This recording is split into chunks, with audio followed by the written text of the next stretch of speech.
Hi everyone, and welcome to Little Mountain Ranch. If you're new here, my name is Chelsea, and if you've been here before, welcome back to another bulk canning video. We are going to be canning upwards of 400 pounds of tomatoes today, both tomatoes that I bought at a farm called Desert Hills down in Ashcroft here in British Columbia, and also tomatoes that I grew myself. I'm very much looking forward to it. We are going to make pizza sauce, enchilada sauce, plain tomato sauce, and whatever else I decide to make as the day progresses.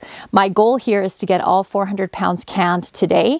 It is an ambitious goal, but I did get an early start this morning and already started cooking down some tomatoes. I have my roaster oven cooking down with tomatoes over here, filled with tomatoes, and they are starting to cook down and soften up. I also have two big pots on the stove in the kitchen, we'll head in there in a minute, that are also softening. And the reason that I'm doing this is because we're going to run these through my tomato machine, which I'll also show you when we go up into the kitchen. I have been hearing from you guys, so many of you, way more than usual, that you have either been unsubscribed to the channel or you thought you were subscribed and you weren't. So something that happens in the background with YouTube when they do updates or there's big changes, which there have been a ton of big changes on this platform over the last couple of months, people get unsubscribed. So if you enjoy the content that we make here, if you would consider subscribing or double checking to make sure you're subscribed, I would really appreciate it. It goes a long way to supporting us, and this also is for other creators that you love as well. Just double check that you're actually subscribed to them. And something else that YouTube has done over the last, I think, week or two is they've added something called, I think it's a button. I'm not sure if it's a button or if you have to slide or what it is below the video, that's called hype, to hype this video. And what that does is they've removed the trending page on YouTube and they're changing the way that videos are being recommended and suggested to people. And videos that you really love, if you hype those videos up, it can help creators like me show up on, I think it's called, I honestly don't even know, I think it's called the categories page or something like that. There's just so many new changes happening. And I actually didn't even know about the hype button until one of you pointed it out, that it was below one of my videos. So I've done some research into it, and sure enough, it is a new way for you to interact with creators that you love, and then for the algorithm to pick up on that interaction and then fan our videos out. And with this new changes, or all the new changes that are happening on this platform and other platforms with AI, it's causing massive shifts for the way our videos are getting out to you. So the more that you can do to support channels that you love, the better it is for all of us that are trying to create good content for you. So if you wouldn't mind hitting that button as well, the like button is also a really great way to engage. And then of course, leaving comments for creators like me and other creators out there. I know we really, really appreciate it. So thank you for that in advance. And one thing that we try to do here is either myself or Dan reads all the comments, and we try to interact with as many of them as possible. So that is my promise to you, to respond to as many comments as I possibly can. Thank you guys so much for that. It means the world to us. So let me show you what it is that I have all set up here. We have this area that has all been set up. All the jars have been washed. They're ready to go. I have my canners back here. We're canning outside because it's supposed to be hot today, although it's nice and cool out here this morning. And that just keeps the inside temperature down. Also, I love being able to keep the mess out here than having it in my kitchen, although we're using my tomato machine today and that can be kind of messy. So most of the mess though, we're going to try to keep out here. I do grow a lot of tomatoes in my high tunnel, but not enough to last us for the entire year. So I think I've already washed 4 boxes and have 4 boxes that are cooking down right now. And then these ones, and then a couple more inside that we need to get through. All of our jars are here washed. We have a table set up over here to put our canning on when it comes out of the canner. And then our propane burners over here, they all have water in them. I also add a little bit of vinegar into my water. We have hard water here, and that stops any of that hard water staining happening on the jars. I will warn you that it can corrode your rings a little bit, but I haven't found that to be such an issue that it's worth all the extra washing that's involved when I have hard water staining on my jars. And honestly, even with the best washing, I never seem to be able to get it all off. So the vinegar works, just a couple splashes in each one. I also have my steam canner here as well, which we're going to use for probably some of the pint-sized jars that we're using. For the larger canners, we'll be canning our quart jars in. So over here we have some salt. I'm going to be adding a couple of teaspoons of salt to all of my canned tomato products. I'm using pickling coarse salt, which is basically a kosher salt that doesn't have any additives. That's the important part with the salt that you're going to add to your canned products, is you want to make sure it doesn't have additives. And sometimes their salt that you buy, like a coarse salt, can have anti-caking agents in that, and you don't want that in your canned products. So make sure that you use a no additive salt. And then we're going to be using some lemon juice to acidify our tomatoes. Tomatoes generally are around the 4.6 pH mark, which is considered safe. So anything that's 4.6 or lower is considered safe. But some of them can be higher than that, and you don't want that. If you have a higher pH than 4.6, your product can be unsafe because botulism spores can turn into the toxin that can cause real damage to human beings and even potentially kill you. So that's kind of the big scary thing when it comes to home canning. But as long as you make sure that you are acidifying your products and you're using the right canner for the right product, meaning for low acid foods, you want to use a pressure canner. For higher acid foods or foods that you can acidify and increase the acidity level, you can use a water bath canner. We're doing tomatoes today. You can do tomatoes in either a water bath canner or a pressure canner. I'm water bathing today. And we're going to be adding the lemon juice. You can also use citric acid as well to your products, but I don't do that. I use lemon juice. I have always used lemon juice in all the years I've been canning, and my mom did too. So any flavor that may be imparted into the finished product with the lemon juice, I'm used to, and I don't mind it at all and never even notice it. But to be fair, like I said, I've done it my whole life, so I don't really have anything to compare it to. So we're going to be adding 2 tablespoons of lemon juice to every quart of tomato product that we're going to be making today. I have some regular mouth jars here. So this is what a regular mouth jar looks like. I also have some regular lids and some wide mouth lids. I prefer to use regular lid or regular mouthed jars for anything that is a liquid that's really easy to get out, and for anything that's a little bit chunkier, like if I'm canning cubed chicken or stew or something like that, I like to use wide mouth jars because it's easier to get the product out. We have our rings here. And now we'll head inside and I'll show you what I have going on in there. So I have some tomatoes here that I have been heating up.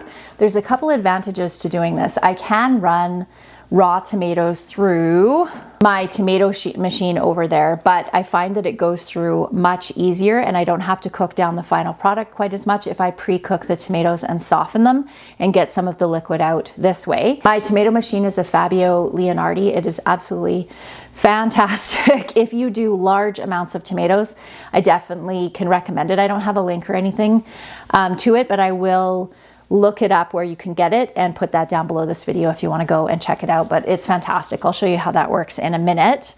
I have some homegrown tomatoes sitting in the sink over there that are washed up and ready to go.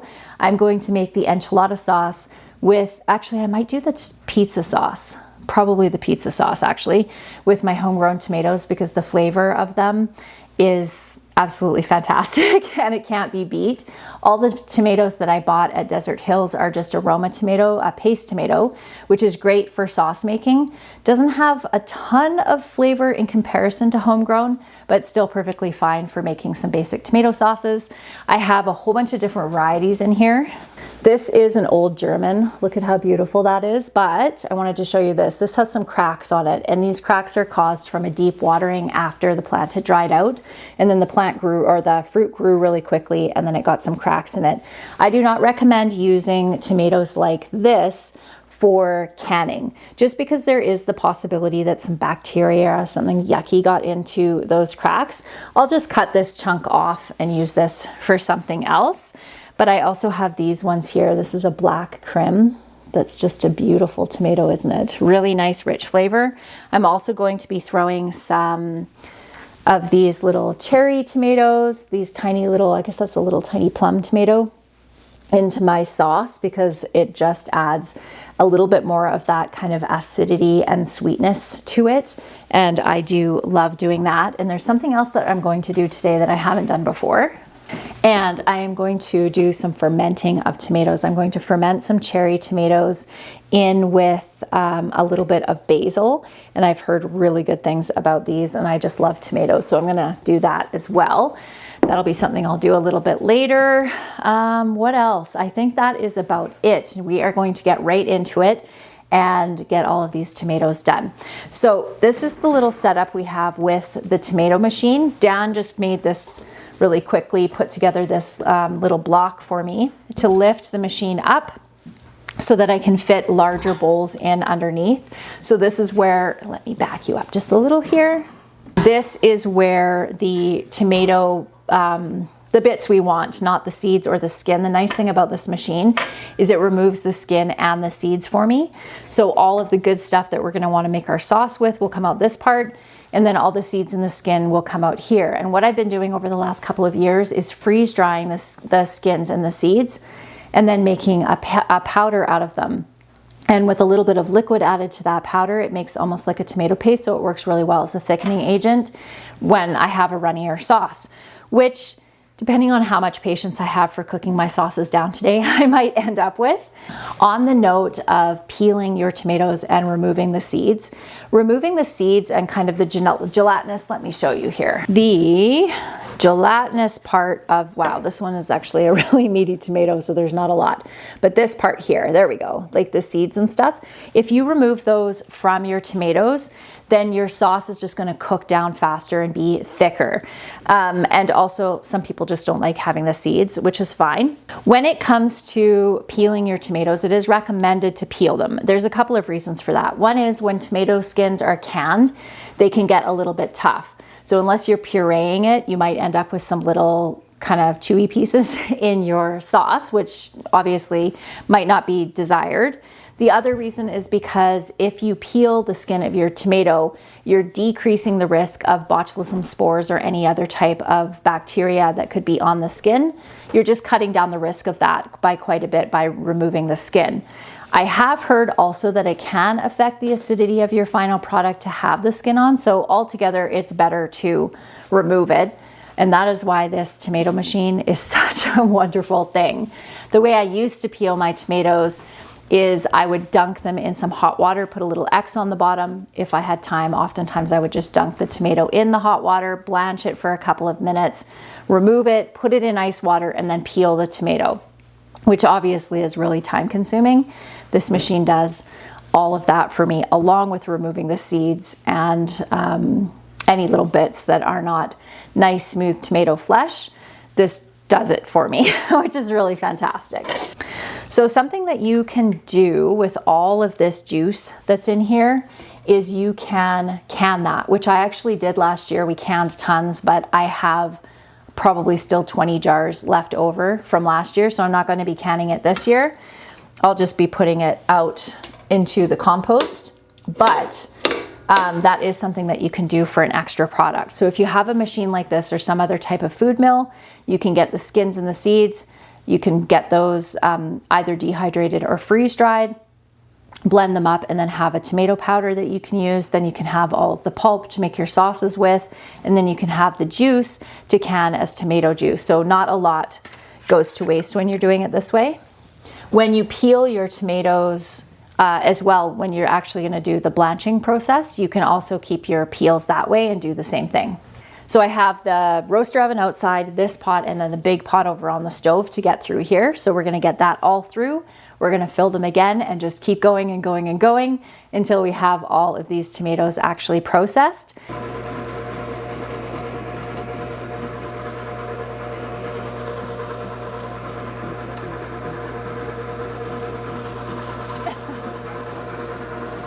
Thank you, hon.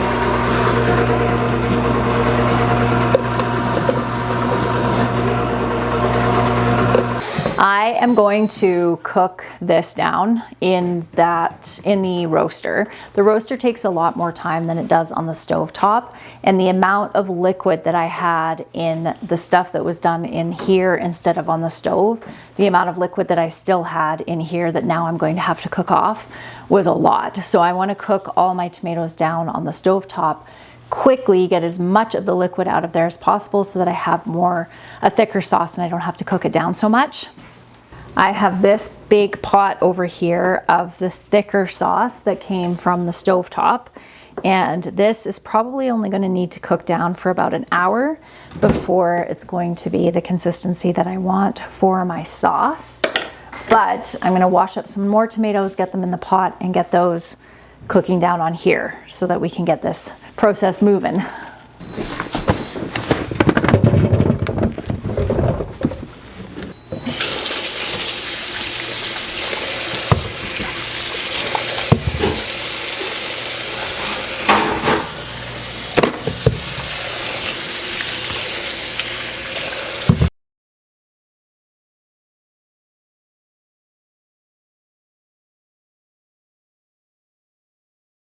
Now that we have those going over there, I am going to get these tomatoes cored and kind of roughly chopped. I'm going to be using my dicer on my KitchenAid food processor.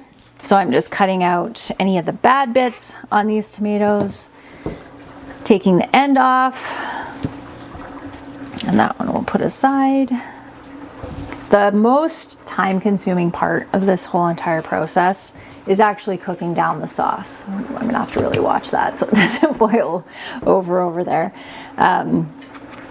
But yeah, it's basically the cooking down. And then once we get everything going through the canners, it should be pretty quick. You can can tomatoes, so once you've peeled them, you can actually stew them and cook them down a little bit and can them, or you can can them in halves, whole, quarters, whatever you like for whatever kind of cooking you do with tomatoes. We primarily use our tomatoes for sauce, different types of sauces. So that's why I'm saving myself the time in the future by just making the sauce now. Just want to bite at one of these tomatoes because they're so good. These black crims are so delicious. Oh my gosh.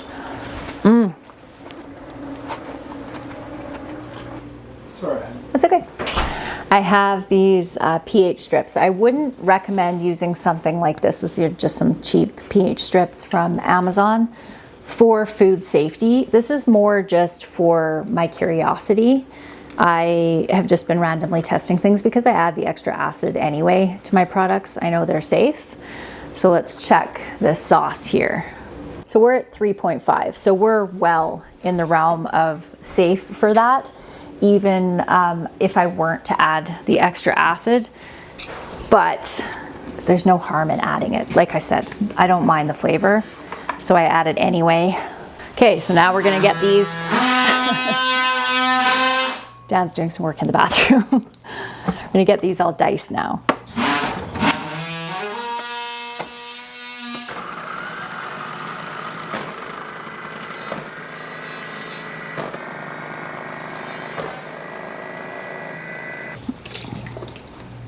This is making a colossal mess. Oh my gosh, there's so much liquid in these tomatoes. So approximately 6 cups of tomatoes for the base of this recipe. This is the ball recipe for enchilada sauce. And I've been using this one for the last couple of years and it is fantastic. I do a couple of modifications on it based on the fact that we don't like things super spicy. But oh my goodness, this is so messy, but it's really good.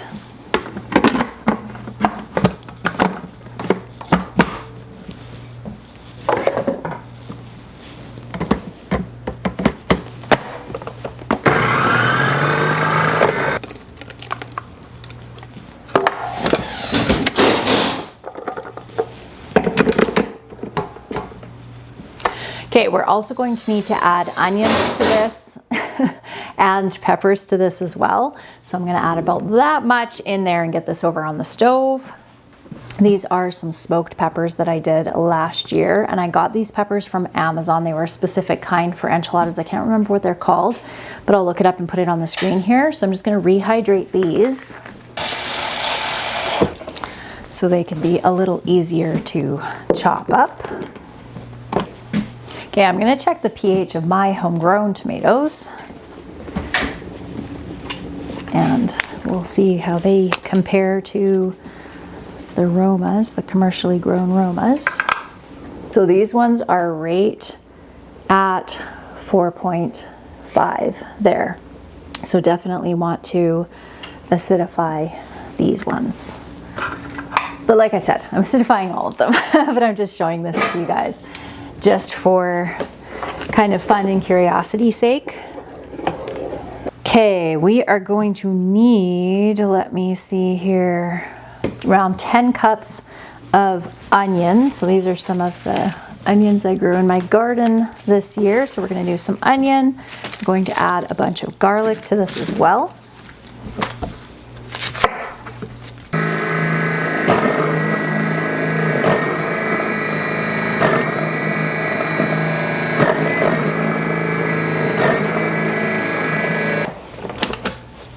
Look at that. That took like less than a minute.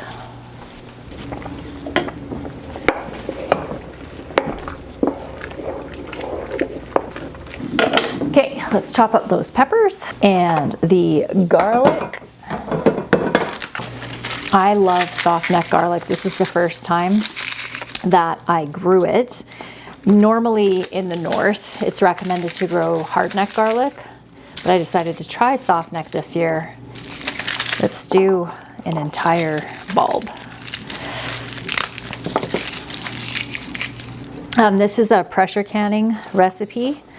So I'm going to be doing these in pints, and I'm going to use my electric pressure canner for this recipe. I have a detailed canning guide that is free that I'll link for you down below. You can grab that. I think it's 50 pages or something like that. I put a lot of information into it, and I get into, both water bath canning and pressure canning, actually steam canning as well. But for steam canning, it's the same. Oh, my eyes are burning just from the onions cooking over there. Oh my goodness. Steam canning is the same as water bath canning as far as the general times. Oh, I need to get out of the kitchen. Oh my goodness. Oh my gosh, those were very, very spicy onions. They were sweet onions too, not usually spicy ones, but when it comes to onions, I am so sensitive. So we're going to be blending this up, so I'm not going to get too carried away with getting these all chopped up. We'll just get them peeled and then throw them right in. And same with our peppers. I'll just get them kind of roughly chopped and put them in. Our peppers are nice and soft, so I'm going to put these, they smell so good, over here, and just cut the ends off.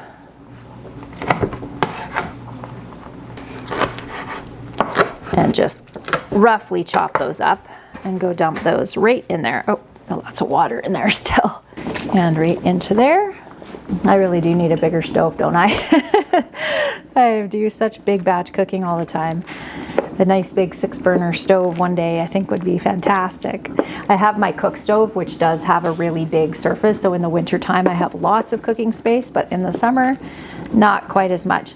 I don't know if you can see, but I threw a couple of the tomatoes that I had left over there in here as well, because I can, like I said, I'm just going to be blending this up anyway. Now I'm going to add a little pinch of red pepper flakes into our sauce here. That much, maybe a little bit more. How about that much? And a little bit of chili powder. I'm going to do 2 good-sized teaspoons. going to add a little bit of salt.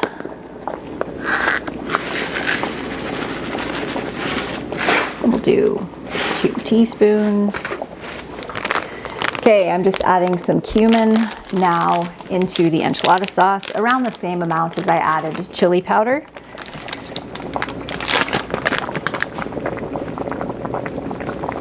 So a couple of teaspoons, and then I'll taste this. Once I blend it up, because the flavor is really going to change once it goes through the blender, I'll taste it and then add more seasonings if I need to. Definitely would encourage you to cook your tomatoes down a fair bit before you put them through a food mill, because it's just nice thick sauce. Look at this. It's way thicker already than the stuff that I had to cook down on the stove from earlier. So I'm going to take the extra time to just cook them down a little bit more on the stove so that I can drain off more liquid. Okay, so what I'm gonna do now is put my sauce here into my blender. You obviously want to be really careful when you do this because you don't want to burn yourself. How's it coming? I said, how's it coming in there?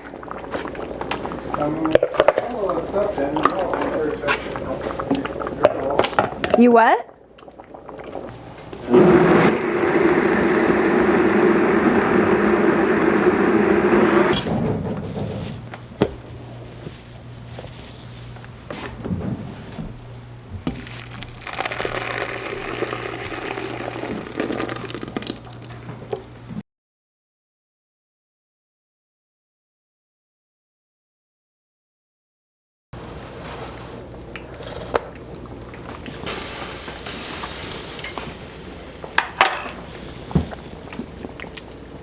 It needs something.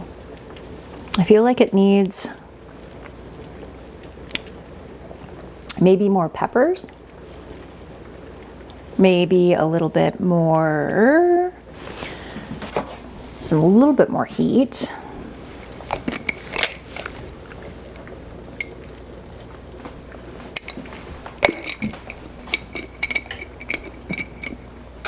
Oh, you know what I'm missing is the brown sugar. That's what it's missing. It's missing that sweetness. That's going to help.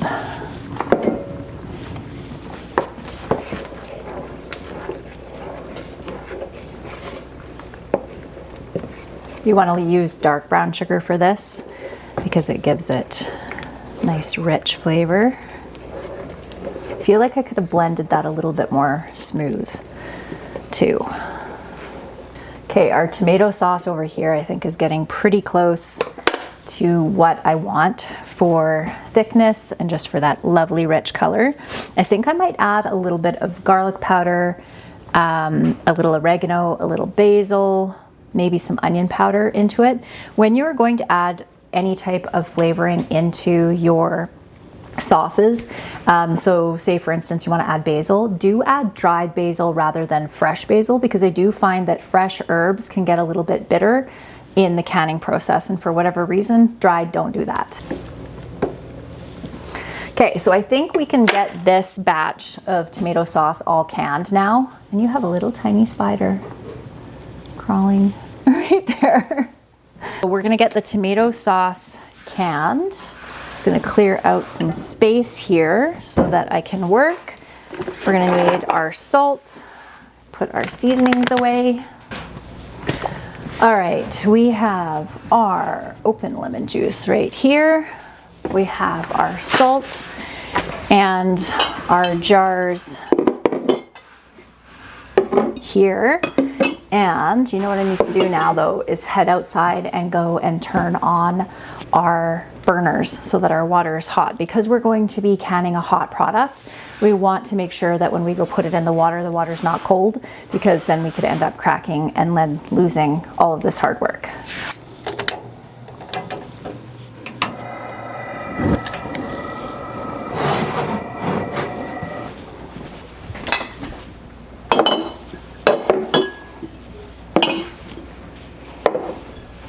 Okay, so we're going to add a teaspoon of salt to each jar.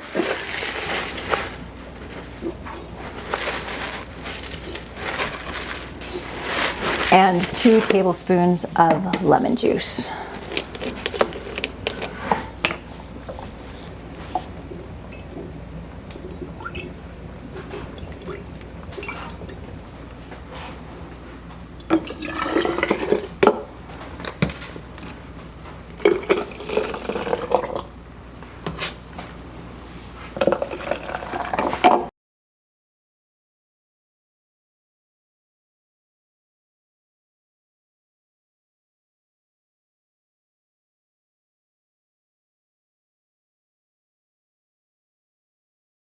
You will find that when you're using hot food, and if your jars are hot, the food will sort of stick a little bit to the rim of your jar.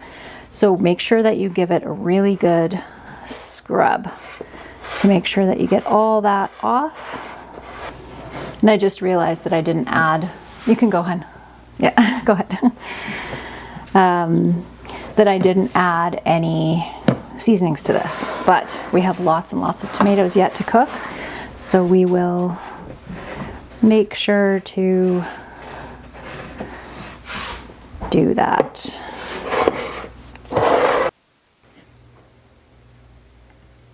Now I am just getting my jars loaded up with all of that delicious enchilada sauce, and I'm going to be pressure canning these in my Presto electric pressure canner for 50 minutes. The pressure canner is just finished now, so I'm going to be able to put the next batch in and our pizza sauce, which I have over here, and it's nice and thick now, so I just need to season that up, and that will go into the pressure canner as well. I have a big pot of stewed tomatoes here that I am just getting ready to put in my canners over here. My water bath canners over here are just about finished, and then I'll be able to get the stewed tomatoes in here and just keep going. I think I have 4 boxes of tomatoes left, but this was actually really fortunate. Dan came back from town and he had 2 roaster ovens with him that I had ordered for this day. Unfortunately, one of them was damaged, so we have to send that one back, but I was able to open up the other one and get that one filled with more tomatoes to make more sauce. I only have the 16 jars of sauce that I made, and that's not going to be enough, so I want to make another round of those. So the ones that are in the roaster oven and on the stove cooking down right now, I'll run through the food mill and cook those down into sauce. I might cook them slowly in the roaster oven once I get this pizza sauce out overnight and can them up in the morning if I don't have time this evening, but hopefully I'll be able to get the brunt of all of this done. So when it comes to water bath canning, these are water bath canners, and you can see that they are vigorously boiling. I can actually turn that down a little bit. What you want is a rolling boil when you're canning, and putting a lid on just helps to maintain the temperature. It's not necessary for safe canned goods as long as the boil keeps being a rolling boil. If it comes down under a rolling boil and is just kind of simmering, you're actually supposed to reset your time again. So keeping the lid on just helps it maintain that nice hot temperature. But let's get our jars ready over here with some more lemon juice. And we're gonna do our 2 tablespoons in each jar. So you'll notice that I rarely measure when it comes to anything cooking, canning, or anything like that. But that's just because I have been doing it for a long time and I know what or how much, 2 tablespoons is, or a teaspoon of salt or whatever. Although, as many of you have pointed out, sometimes my measuring goes over. It rarely ever goes under. I might say I'm adding 2 teaspoons of salt, but I actually, if I was to measure it out, would be 3. I don't generally go under when it comes to measuring. I was finding it such a pain to have to get my jars jarred up inside from the stove and then bring them out here to the canner. But Dan brought my pots out for me that I have my stewed tomatoes in, so that I didn't have to be walking back and forth. Oh my goodness, I can't believe I almost forgot to show this to you. This is something else that came in the mail when Dan came home. This is the new autumn Little Mountain Ranch tea towel. So we partner with Gingerbread to make a tea towel. So this is our second tea towel that we've made, and as you can see, it says Little Mountain Ranch by Gingerbread right on it, and this is our autumn inspired one. And if you've been following over the summer, you probably have a pretty good idea of why I picked what I picked on this tea towel. So we have veggies, of course, and herbs, of course. We have poppies and dahlias there, and then of course squash. This is very squash inspired, as you can see, lots of squash all over it. So these are going to be available on the 18th. That is when they go live. However, we sold out in, I think it was 12 hours, maybe even a little bit less last time, and that was just off of our email list. So if you want to get yourself a tea towel and you don't want to miss out, I would highly recommend that you get on our wait list, which I will link for you down below. The wait list gets the very first crack at the tea towel.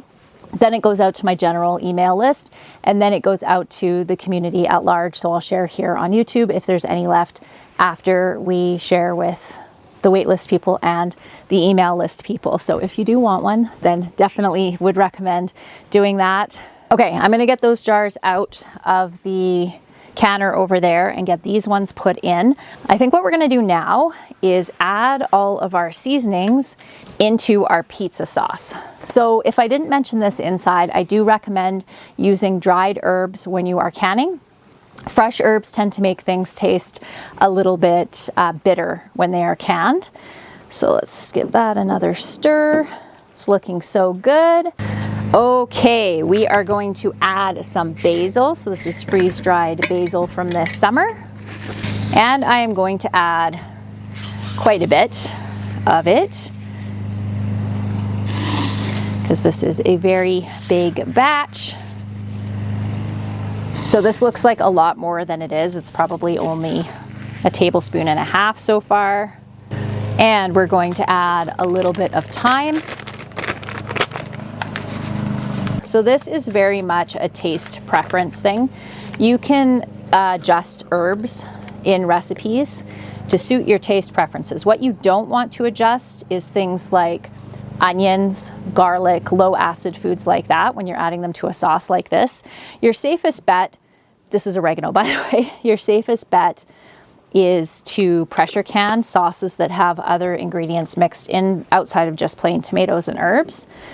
So we're gonna mix this in here. I think I could probably go a little bit heavier on those herbs. Maybe not. I'm also going to add a little bit of red pepper flakes into this. That many. And I'm going to add some garlic powder and some onion powder, a couple of tablespoons of each. Onion powder and some garlic salt. So this is garlic scape salt that I made. So I actually really love this stuff. I kind of wish I'd made more, to be honest. So I'm gonna add a lot of that, and I'm not going to be adding salt to the jars like I did with the other tomato products, because I just added this salt into here. The salt is for flavoring, not for preservation in this particular recipe. So, and I'm gonna let these flavors meld a little bit before I put them into the jars. And I also have to wait for my pressure canner inside to come down. Anyway, to come down to cool so that I can open the top of it. So now we'll just let this sit. I'll be back with you soon. It is starting to get dark out. It is 8 p.m. I have 80 jars that I have canned. The pressure canner inside is full, and this water bath canner over here is also full. What I did with the rest of the tomatoes is I filled this roaster oven and my other roaster oven, but with sauce. So I ran the tomatoes through the food mill. I didn't cook them first because I was getting tired and I just wanted to get them done. And then I'm just going to keep these on low overnight so that they can steam off. And then I will can up that sauce in the morning. And I did decide that I'm actually going to add some herbs and some of that garlic scape salt to the sauce, because that pizza sauce I made is probably the best pizza sauce I've ever had. And I think that it will make a really nice pasta sauce as well. So I'm going to turn these two batches that I have in both of the roaster ovens into some sauce. So I will see you again in the morning when I have the rest of these through the canner, and I'll get you the final tally. I wanted to say have a good night, everyone, but I'll be seeing you in a few seconds. Bye. All right, friends, we are all finished. I got up bright and early this morning and got the rest of the tomato sauce that I was making. I just slow cooked that all night in the roaster oven on low, and they were both ready this morning. So I just added the same seasonings that I added in the previous batch that I had done and got that all canned up. This is what we have to show for all of the hard work of yesterday, and it feels pretty darn good. I ended up with around 119, I think it was, jars for the pantry. This is the fermented tomatoes that I was talking about that I wanted to do yesterday. I did these this morning. So all this has in it is basil and the tomatoes and then a salt brine, and I have a weight on the top to hold everything down below the level of the liquid, which is really important with fermentation. I have not fermented tomatoes before, so I'm really excited about it. One thing that I did find in doing some research that you want to do is make sure that you poke a hole in your tomatoes so that they don't burst. I will let you know how these turned out.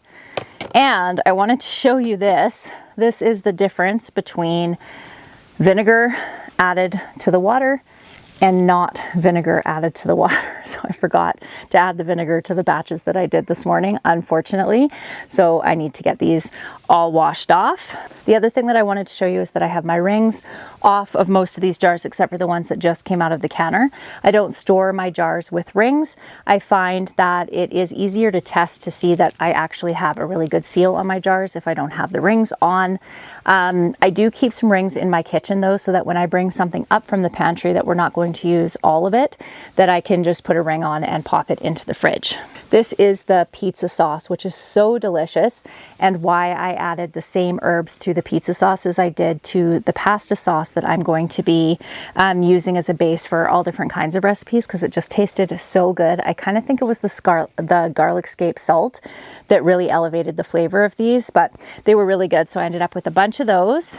And then we have our enchilada sauce. This was another one that didn't get the vinegar. So we have our enchilada sauce here. That was pressure canned. We have tons of stewed tomatoes. So stewed tomatoes are basically just cooked down tomatoes and then canned, hot packed. And I have to say that of all the different types of canning methods, hot packing is definitely my favorite. Just means warm jar, hot product, hot water, because it just makes it so much easier, and I never end up with cracked jars. So of all of these jars, I think I only ended up with one that didn't seal, and I actually processed that jar. It was one of the stewed tomatoes, and so I just popped it back in the canner and reprocessed it, and it sealed. So all of these jars sealed, and I didn't end up with a single one cracking.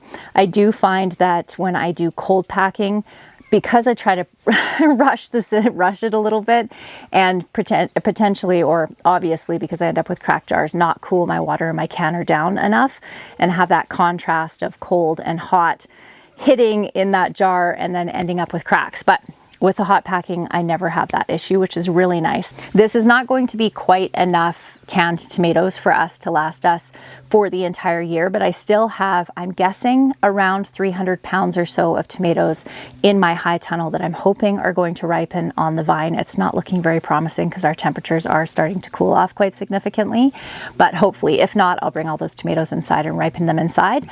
But the way that I'll be processing those is, rather than a large canning day like this, as I get enough to fill up one of my roaster ovens, I'll just throw all the tomatoes in my roaster oven and then decide what I'm going to turn them into, what type of sauce. Most likely just tomato sauces now. I don't think that there's anything else. Maybe some barbecue sauce, although I did make some really awesome rhubarb barbecue sauce that we're all just loving. But maybe some barbecue sauce, but for the most part, it'll just be canned tomato sauce, most likely flavored, because I really liked the that seasoned batches, or the seasoned batch that I made this time around. My job here is not done. I do have to get all of this cleaned up. I did get all of the roaster ovens washed up this morning and all the pots I used and all of that. So most of the dishwashing is done, but I have to actually take all this down and get this all put away. But outside of that, this canning day is concluded. Thank you for coming along with me, and I hope that you enjoyed it. And if you have any questions related to canning, you can download that canning guide or put them in the comment section below, and I'll do my best to answer those for you. And I wanted to remind you about the Little Mountain Ranch Gingerbread Tea Towel collaboration, and I'll put a link for the waitlist for that down below as well. I hope you guys all have a fantastic day, and I'll see you again next time. Bye, everyone.